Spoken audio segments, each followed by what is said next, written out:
All right. So, that said, shall we get underway?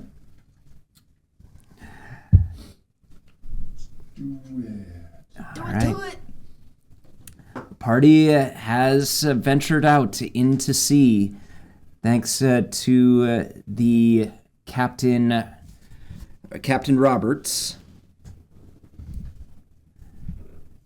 and his little crew. Your day was actually your time away had been rather pleasant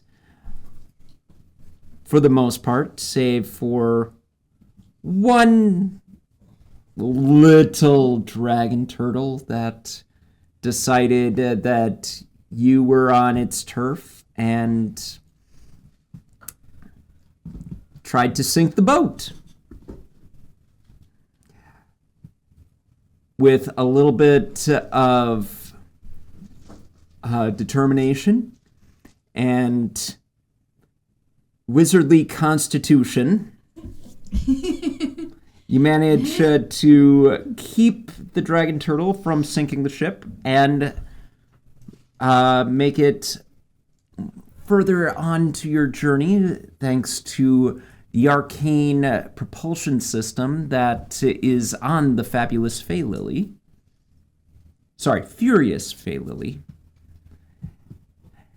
The funny thing about the Fey Lily is that they'll probably all jump back and forth between it's fabulous, it's fantastic, it's formidable, it's fast.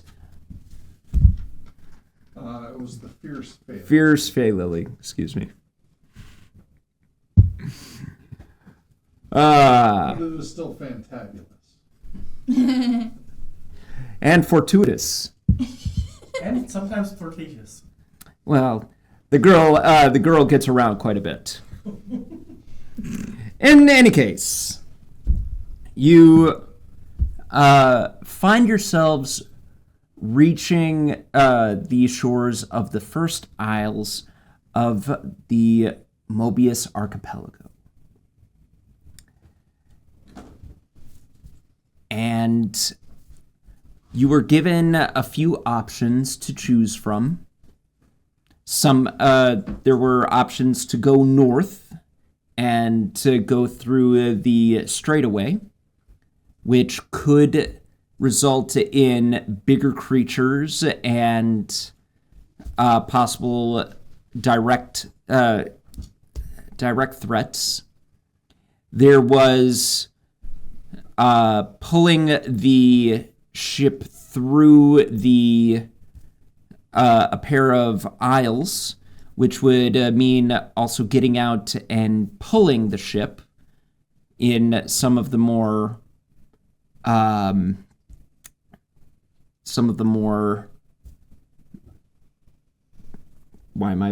shallow areas of the waters.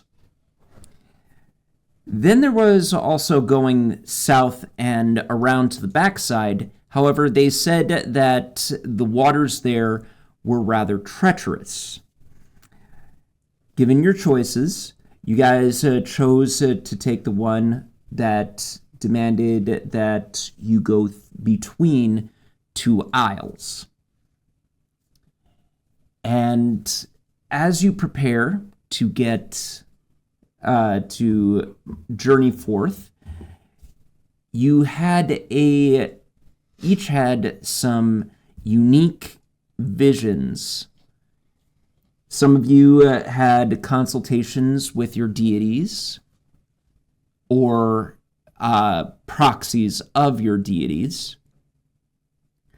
Some of you happened to experience a unique individual or individuals that were fascinated by you and have something that might lead to dealings down the line. Either way, when you woke up the next day, you finally got to see land mass in the distance. An island that is covered in greenery, save for what looks like a little bit of the shore leading into on the southern side of the island, which is sharing a shore with another small island with burnt, damaged, and blighted, excuse me, itchy nose, blighted lands. Captain Roberts will be manning the helm, and on first sighting of the isle, of the two isles, he will say, "Well, we're here. These are the twins. That one over there is Quintus, and that one on the right there is Mistley. They are some of the closest isles that you will find here in the Mobius archipelagos. From what I understand, over the past 1,000 years..." Oh man, excuse me guys, I gotta blow my nose real quick. It's got snot rockets. Oh no. I've got something itching it. That was Quintus and Mosley? Mistley. Mistley. Mist. Closest isles on the archipelagos.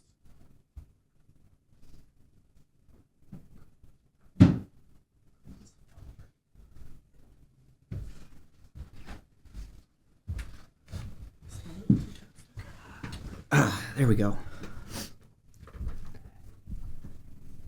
The captain says, "Now, about less than a millennia ago, Miss Lee had some sort of volcanic activity that pretty much changed the terrain of the area. Miss Lee has always had some sort of volcanic activity since, but it's never been as bad as it started just shy of a millennia ago. So, and slowly, the Isle has been turning more and more black. And it's actually been trying to creep into the Quintus Isles. Eruptions happen every so often, and they seem to get larger and larger as the years go by. And we're going right between them. There was this at one time canal that had its own water elevators, but due to the chaos coming off of Mistley, we now have to do all of this ourselves. Quintus still has a few small villages in the area, but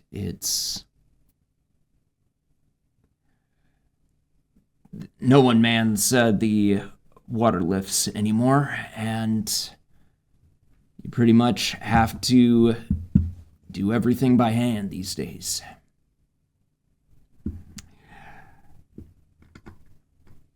It will take you some time to for the ship to come into shore. Is there anything that you would like to do before we move into the actual canal itself? Do I sense anything ominous in the atmosphere or anything like that? I'll allow for a nature check here.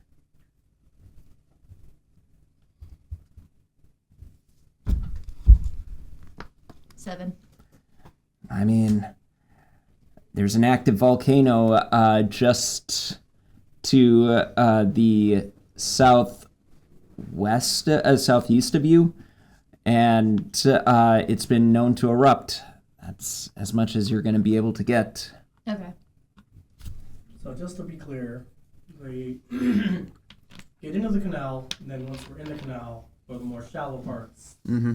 people are going to have to get out and start pulling by rope. Yep. Okay. Want to be clear. Yep. I know what I'm going to do then when I have something planned for when we actually get there. All right. So Robert will actually pull into the mouth between the two aisles, and will mention that before we go into the canal, it's best to at least talk to the locals first. They get a little skittish depending on who comes through. Don't worry, I've got good rapport with these people, but feel free if you want to do any kind of trading. This is a nice place to actually get some good supplies. So, Captain will go ashore in a dinghy. If anyone would like to join, they can. I'll go. Yeah, why not? Daywin and Clock. All right. So Leah and Jerry are staying on ship. Yeah. Sure. Okay. So you'll make it ashore, and you'll see that the inhabitants of this particular village that is just further up the coast of Quintus is you'll find that the people there wear lighter clothes, a little bit the fabrics that they wear seem to implore more along the lines of it's hot here, and so you'll notice that some are actually showing that they've got they're able to show like their tattoos, and some of them really like to endorse some sort of natural findings like shark's teeth and certain woods that seem to make into nice beads around the area, and you get the feeling that with your passive initiatives that some of these people look a little tired and a little bit more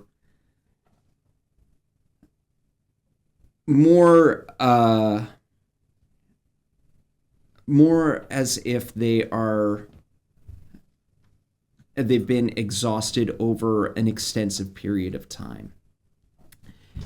And the captain will actually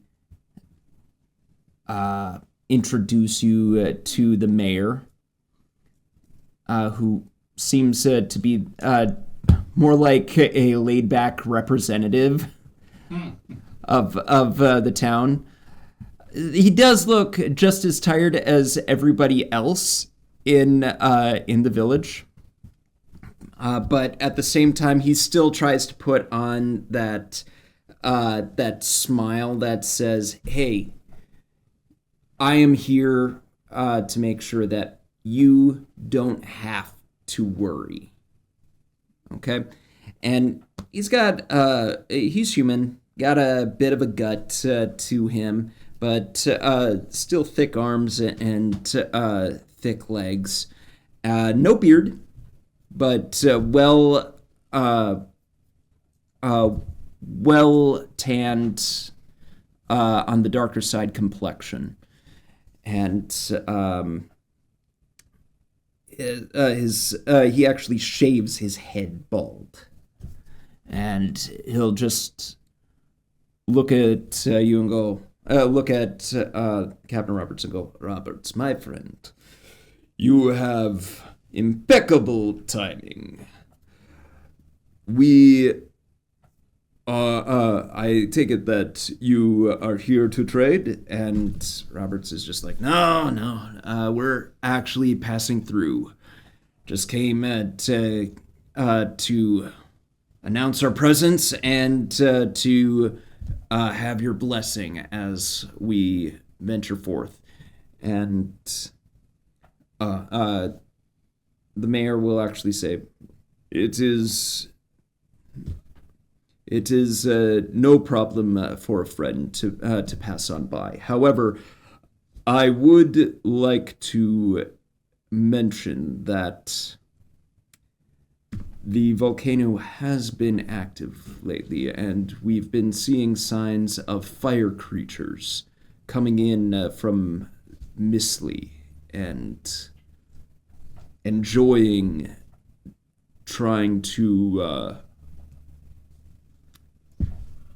arch themselves over to the other side. They have damaged a few of our coastal lines. And Roberts will look at it and go, I thought that seeing some burnt foliage in Quintus was a problem. I didn't think, I thought that maybe you guys just had a dry season.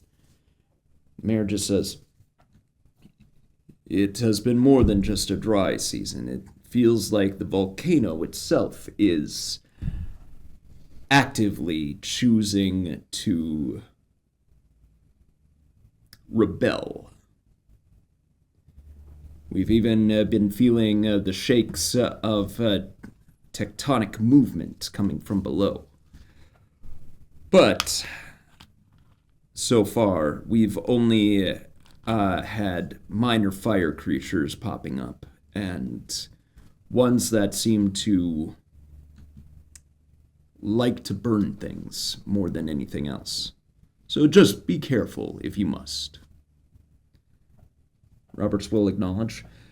Well, good to know. If, do you mind if we do some trading here while we're at it? My home is your home. And Roberts will go around just picking up essentials needed for the rest of the journey. You all are free to do as you will. What is there anything that you would like to do? Pardon me, Mayor. Yes. Is it? Yes. My name is Daywin. A pleasure to meet you. I am from the land of Volstra. Ah, the one of the kingdoms to the north. Yes, correct. Just want to say it is a pleasure for me to be here. I'm humbled and grateful for your generosity. It is always a pleasure to meet a representative from other kingdoms. And I hope that we can look forward to doing maybe some business in the future. I am always looking for business. We are one of the few islands that gets as much company because we are on the outskirts of the Mobius archipelago. Fantastic. And what was your name again? I am Vasily. Vasily? Vasily? Yeah. PH. Oh, PH, gotcha. PHACCILI.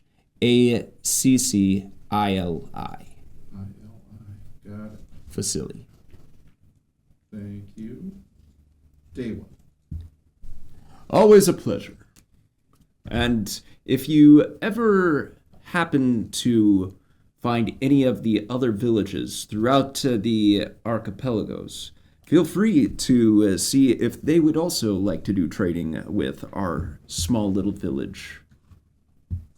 Quentis is a bountiful place if you can get past the fires.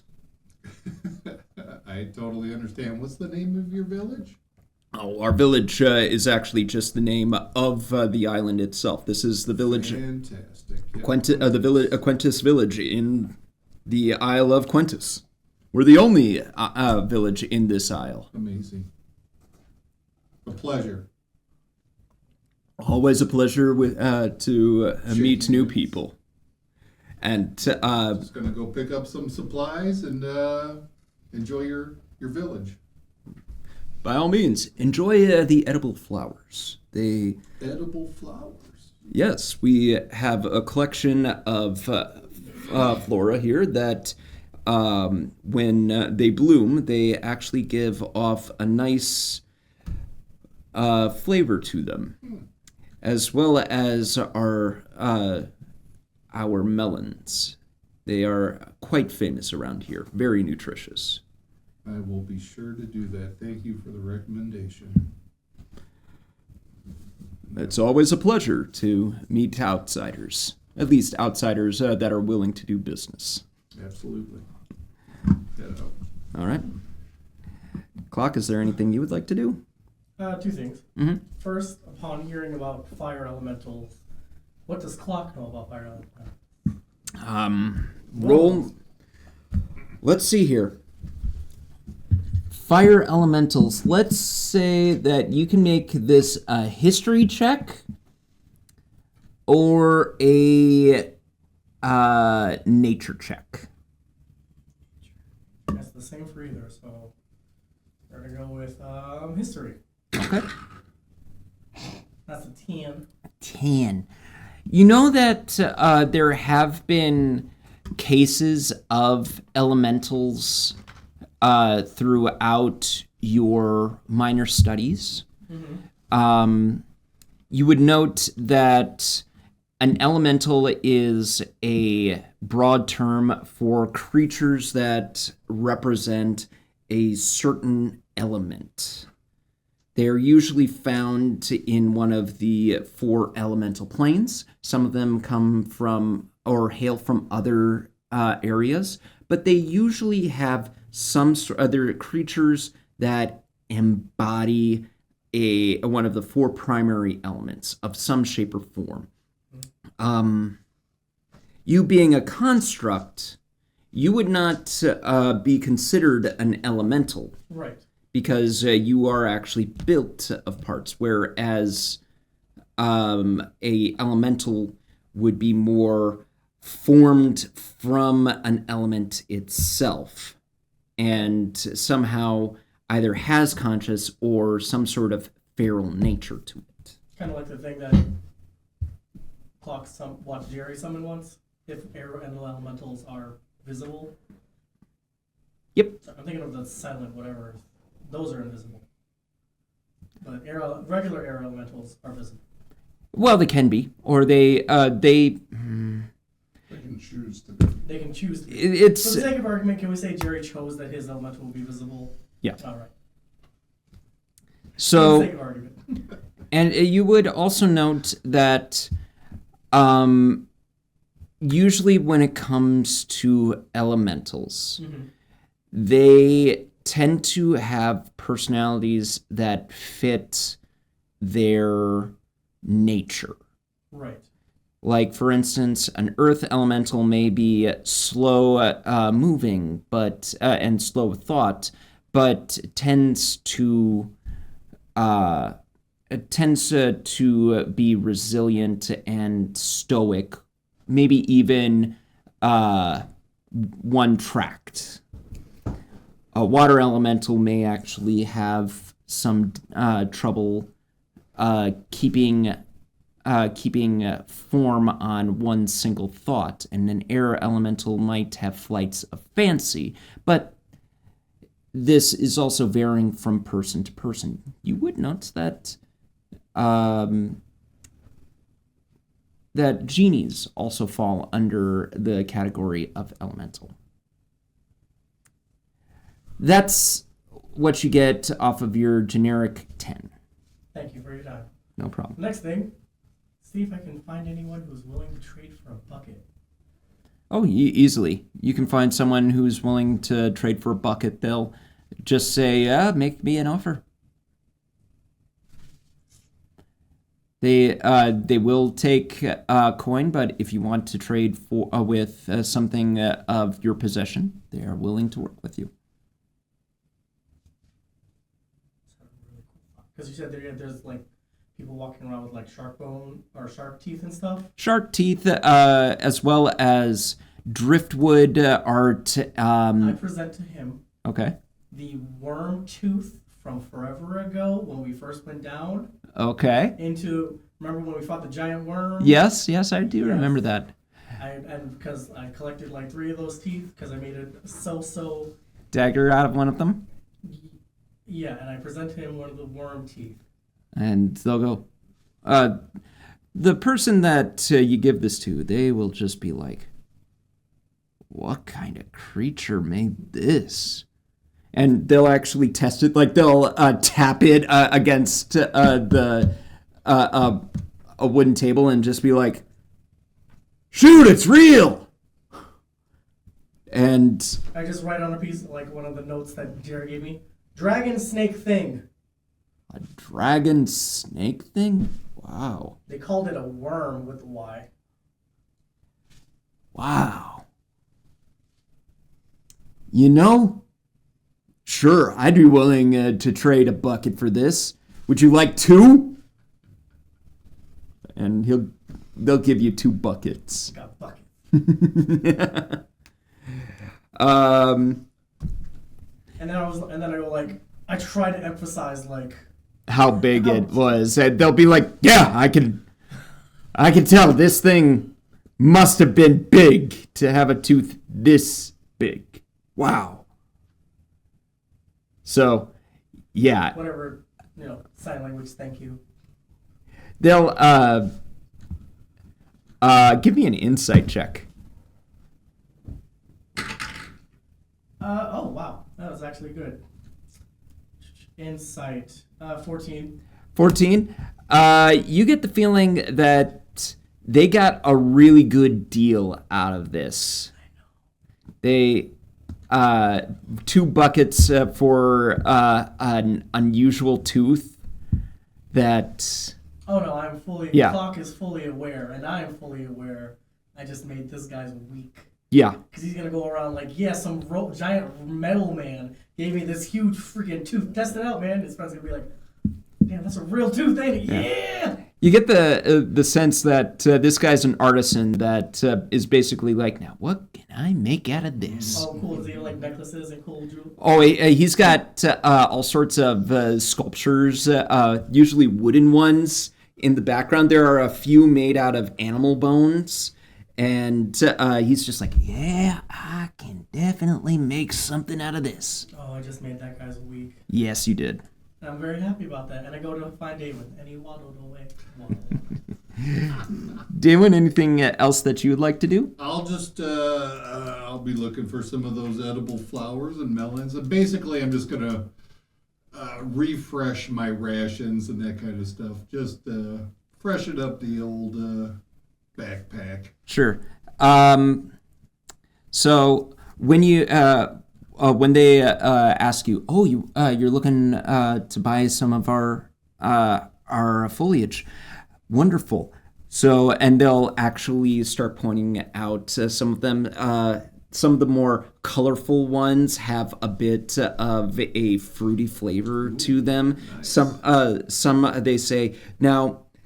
This one actually has more of an earthy taste to it, but if you crumble it up and then just put it on like a really well slab of meat, you can actually get some really nice texture coming out and flavor coming out of the meat itself. It just adds to it. And they'll the ones that are selling you the flowers are just like having a bulb there and saying, make sure that you trim off the thorns on these thistle ones. They're not poisonous, but they will wreck your stomach and on the way down. No. Save that for somebody I don't like. And then you get to the person that is selling the melons, and they used melons, but these look almost more like they look more like misshaped cucumbers. Gotcha. Yeah. Some of them even banking and turning to the point where they're actually about to knot on themselves. And they'll just be like, you sure you're up for these things? I mean, don't get me wrong. Locals love these things. It's got an acquired taste for outsiders. Just a fair warning. But can I get a sample? Yeah, sure. Let me get a little taste before I make a decision here. Would you like it in juice form, or would you like it in freshly cut? Freshly cut. Okay. And they'll actually take out like this really big carving knife. The butcher. That's no knife. Yeah, it's a butcher's cleaver kind of thing. Just one size short of a machete, and then they're like thunk. All right. And I like your style. And they open it up, and it's got a not a powerful smell on first cut. It's more like it's almost got that kind of vegetation, like when you chop a carrot or anything like that. The aroma, the earthy aroma gets into. It's something very similar to that, but it definitely has like a watery interior, and then they'll chop off a little bit, and then they'll take that bit and then they'll cut it in half. And then because this is a pair of merchants that are doing this, the one that chopped will hand half of it to their friend, and they've got a little barbecue, like a small little thing, and they'll just start fanning the coals a little bit to get a little bit of heat generated. Sure. So it's roasting on top, and then they'll go, here you go. All right. So, and it's yep, it is rather tough when you first bite into it, kind of like biting into a pepper. Okay. Yep. They actually did skin the outside first, just so that you wouldn't have to deal with the full shell-like texture. Gotcha. But at this point, I'm gonna need a Constitution saving throw from you. It's low. I will admit this. It's low. Here we go. DC is 8. Constitution. Oh, well, that beats it already. It's a 17 on the die. Okay. Constitution. Math. 26. 26. Okay, you fully succeed. It's when you bite into it, you get, it's one of the bitterest things that you have ever tasted. It's almost like you are you're like, it's like eating coffee grounds with some bitter roots and compounded a little bit more. By the time you swallow it, there's a part of you that needs either something to counteract it, like something salty or something sweet. But then another part of you is might be thinking maybe water or anything like that. The Constitution save was to see if you could keep it in your mouth. And then It's just one of those. Yeah. And the merchant will say, "It's okay. We know that the melon is bitter. Definitely an acquired taste for sure. It is. But it has some of the best nutrients that you will ever find. You could live off of a day just off of one of these." And, hold on. You done? Yeah. And he hands you the cooked one. Ooh, nice. Go right ahead. This one isn't as bitter. However, it still has that unique flavor to it, just with a little bit more burnt edge kind of feel to it. Char to it. Yeah. And they say it loses a little bit of its pronouncement and sadly a little bit of its nutrients when you cook it. Sure. But it's easier to swallow on those cases. Nice. Now, if you have this in juice form, you don't have to worry about eating anything else for an entire day. Get all your nutrients and I wouldn't say satisfying stomach, but you will at least you will at least be living for the next day. Sure. And what is it? Do you just blend it up? Just throw it, mash it up in a mortar and pestle, making sure to not use the rind. And he points out the outer shell kind of thing. Sure. This part isn't toxic, but it definitely keeps a lot of creatures away from eating it. Ooh. Good to know. I will take 5 of those. 5. Yes. Might I make a suggestion while he hands you them? If you have any eggs and breading and a little bit of cooking oil, I would highly recommend making a batter and throwing these chopped up in the batter and then throwing them in the hot oil. They get really crispy and they can maintain some of their nutrients better than just putting them on a grill. Smoked is better than just pure fire. You got it. Oh, and I'd also stay about 10 feet away from these things if they are thrown into a campfire. They tend to burst. And the warning. It takes a while for them to burst, but don't just leave them whole on the fire. You got it.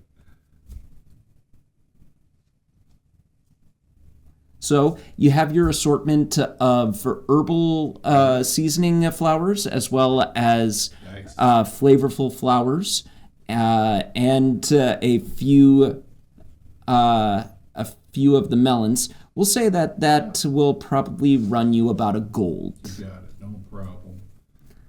However, they do say that they're willing to trade for something that they're less likely to find on the island if. Let's see what I got. I don't think I really have much of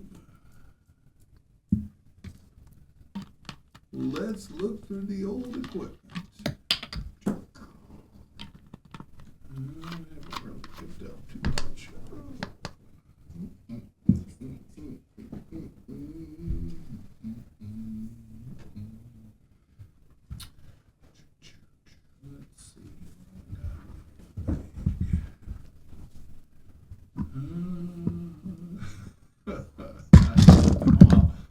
pay the gold. Gold is acceptable. Gold is a well accepted commodity. Any